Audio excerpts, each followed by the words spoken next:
right, Detroit, we are back. So, I do want to talk about a thing or two. As far as the Honolulu Heat series goes, I think I might be putting that one on hold because it seems like the feedback for the Red Wings one is a lot higher.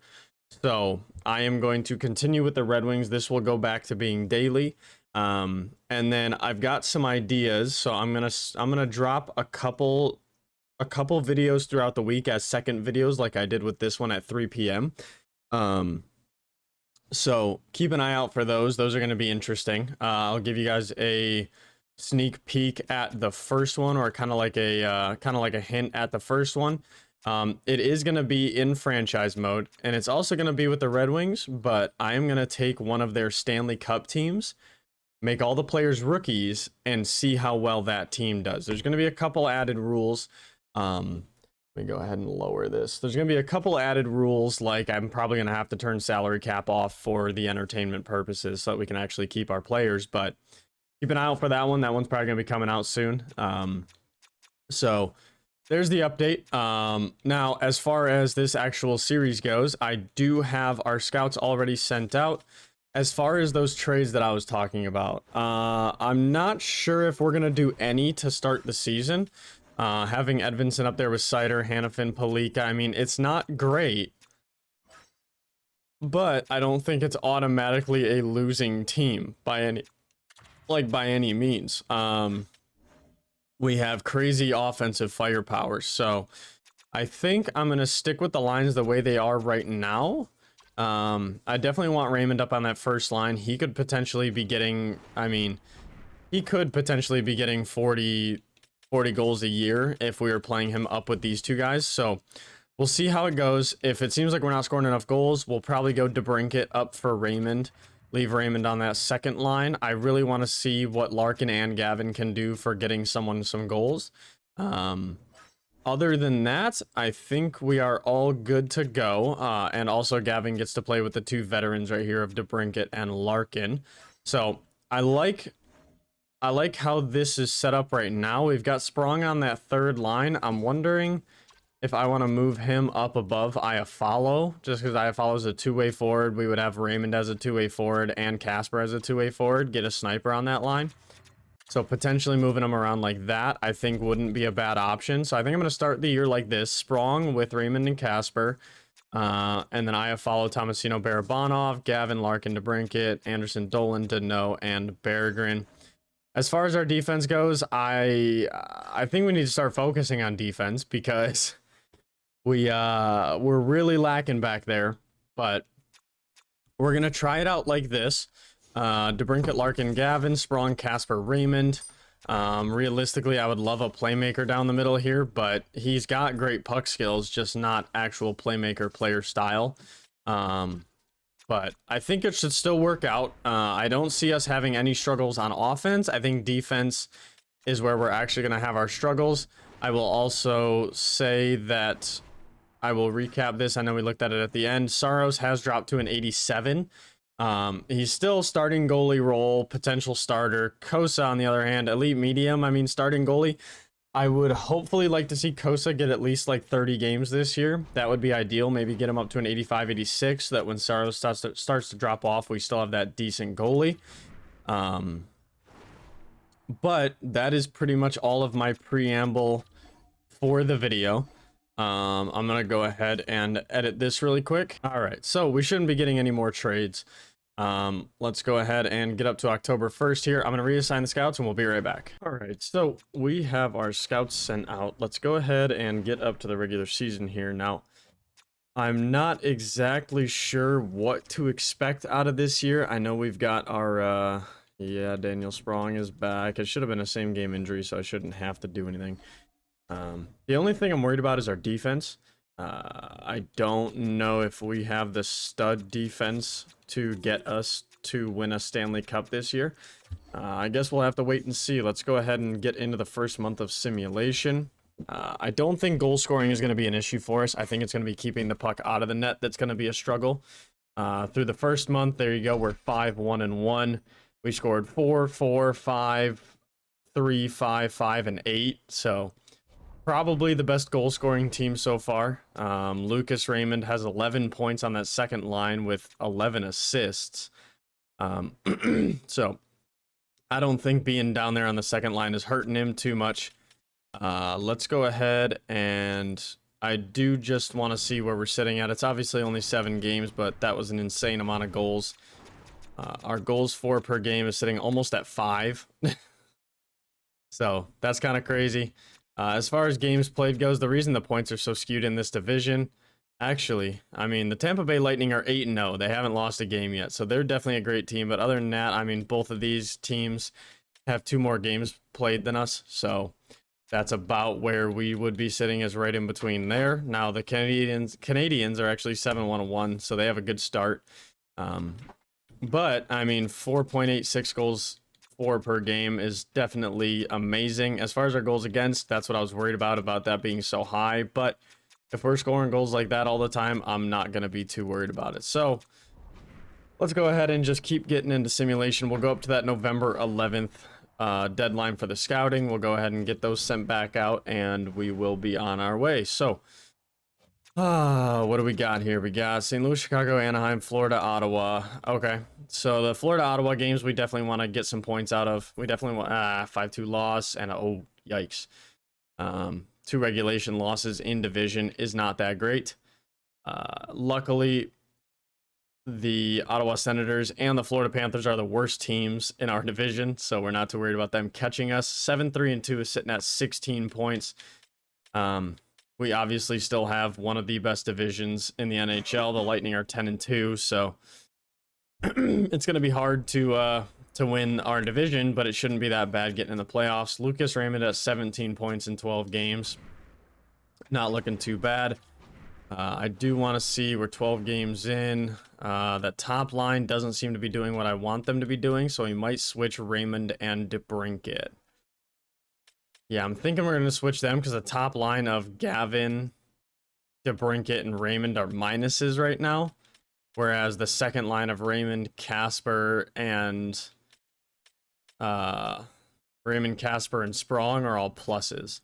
So we might try to jump Raymond up to that first line. That should help our first line get some more points. Like Gavin, he's point per game right now, but we want them to be much higher. So I think I'm going to jump Raymond up. It seems like they're giving up goals, so having Raymond up there with Larkin would be a better option. As far as defense goes, we have no minuses, so that's really nice. Palika is actually our top point getter. Well, Hanifin actually is, but Palika's at a +6. Hanifin's got 7 points. Palika at 6. Moritz Seider at 5. And then, wow, okay. So our goalies really aren't doing anything. Are they being helped out? I mean, about 30 shots a game. That's pretty average. Kosa has faced way less. He's just not playing great. 75 shots against 10 goals. That's not too great. But hopefully those numbers will even themselves out. And if they do, if our goalies start posting like 9-10s, we should be winning most of our games. So let's go ahead and I'm gonna show you guys the line edits we're gonna do. It's pretty much gonna be simple. We're just gonna go like that. Raymond up, DeBrincat down. The other thing we could do is potentially Iafallo up for Sprong, because we know Iafallo can put up points. Put up 56 last year. So what was Sprong doing so far? He's got 11 points in 12 games. I'm going to leave him up there. See how it goes with 2 snipers and a 2-way forward in the middle, because he's got the good puck skills, so he should be able to feed them both. Okay, I'm going to get our scouts sent out again, and we'll be right back. Alright, so we got them sent out again. We have our lines edited, so theoretically we don't have to stop until January 25th. Let's go ahead and get up to the end of November. Now, we will stop if things start to go really bad. I don't see them going really bad. We still have a pretty good team. Let's see, Nick Cousins. No, we don't need anybody off of waivers.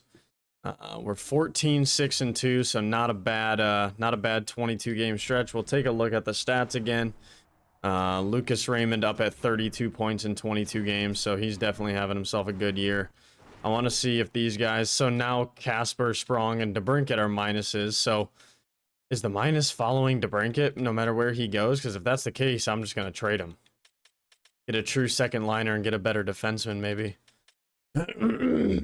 Or I can even just move Iafallo onto the same line as Sprong on the second line. You know what? I'm going to look for it. I want to see. Because if we can get a true top 2 defenseman for DeBrincat, if it's following him, we already have a second liner. We can move Soderblom onto the 4th line time because it's hard to knock him off the puck. We're going to take a peek at it. So I'm gonna scroll through some trades. We'll come back when we've got something we want to try. All right, so I have a trade I want to try. I went and found Sam Dickinson. Now, I know he's in Ottawa. I know it is an in-division, but great recovery from injury. We definitely want that. Great defensive stick lifts, great puck battling, great strength with the puck, and great shot blocking as his X factors look pretty good. He's on a lower salary than DeBrincat is. He fits defensive pairing 1 for sure, so we'll get a plus with Seider, and he's got fully developed skills everywhere. I'm not too worried about his offensive skills. And like I said, we're saving $3 million. I added a 6 and a 5th to see if I can get it to go through, and it goes through. So DeBrincat is back in Ottawa. Let's go ahead and go to roster moves here. Now we need to bring up, wait, who do we need to, oh, we don't need to bring up anybody. We just our edit lines. Okay. So we have Dickinson with Seider now. That should be interesting. We got Casper, Sprong, and Iafallo. We're going to move Berggren up to the 3rd line, and we're going to toss in, there we go, Soderblom. There we go. Substitute in all lines. Now, this is the other thing, is would Henry Muse make a difference in here? Let's see here. So Henry Muse, it looks like he does make a decent difference. So Sean Walker is going to come out for Dickinson. There we go. He's going to hop on that 1st line. And I think that's how we're going to run it. I know you guys were saying put Palika on the 2nd line. There's nowhere to put him where, like, hold line and pinch just doesn't fit with either of these guys. Player preference is pinch, and current coach is hold line on the 3rd line. It's the same for both of those. And there's nothing we can really do here to fix that. Now, I'm good with getting Dickinson and Seider going heavy. Edmondson and Hanifin are playing as 86s. Now these guys are 81 and 78, so it's not great, but it's definitely a big improvement on our defensive side, putting a 90 on that top pairing with Seider. So that's a massive trade that we can make. Our team still looks great. We still should be putting up a lot of points. I don't see why we wouldn't be able to, especially with this top line. Pretty much max X factors. Lucas Raymond, like we saw, is putting up 32 points in 22. He's at 23 and 22 now. He's over point per game, and Jordan Gavin's at 28 in 22.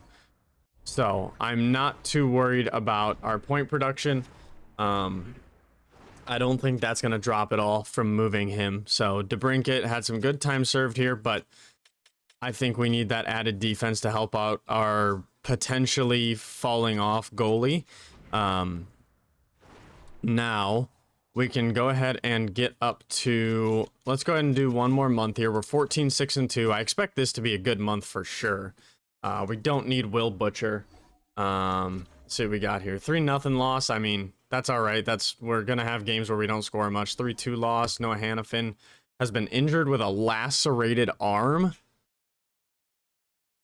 And just like that, we have another defenseman go down. All right. Well, I'm glad we picked him up then, because this would have gotten real ugly if we didn't have him. Let's go ahead and move Palika up. Let's go ahead and toss in Sean Walker. Yep, it's going to be a nasty minus for the... Oh, hey, it's not a minus. Nice. Okay, I'm not too upset about the way that looks then. All right, that's not too bad. Overtime loss against Boston. Wow, we're on a... Okay, we were on a... Oh my god, Henry Muse is injured. Woof. Okay. This is getting ugly. We got to go back to the... We have 2 defensemen injured now. We got to go back to the Lassie Thompson and Sean Walker -2. Yep, 78 and 79 on that bottom line. I'm really glad we picked up that extra defenseman then. 8-2 loss. That's ugly. Henry Muse is fully healed and available to play again. All right. We like that. Hopefully we can get him into the 80s. That's what I really want. So let's take Lassie off and go with Muse. There we go. Okay. 8-3 loss. Jeez, we're giving up so many goals in certain games. Wow, 8-2 loss there, 8-3 loss there. Overall, I mean, we had a above 500 month. We're 22-11-3. Really, at 22-11-3, we're in a wild card spot. 47 points would be second or first in every other division, and we are in a bottom wild card spot in our division. All right, let's go ahead and get up to the January 25th mark. We got a couple games against the Lightning in here and against the Canadians that are big. That first win was pretty big, but we got to stop taking losses. Dude, what is happening? Oh my God. Wow. This is an awful month so far. Okay, trying to pull it back a little bit. We've got 4, 5. So right now we're 5-5-1 at 27-16-4. Still sitting in a final wild card spot. 12 points behind the Bruins though for the top. 58 points would be the top of the Metro, second and second. So we're sitting way down here at the second wild card spot, but we have nobody close to us. We're 12 points ahead of the next possible team. We're up here at the 25th. Now, let's go ahead and take a look at what is going wrong. Raymond is still over point per game. I mean, like, our second line isn't a bad second line. I don't see why that would be the problem. Point per game for Raymond, Gavin, and Larkin. Sprong, Casper, they seem to be doing fine. Iafallo, even at 30 points in 47 games, is pretty good.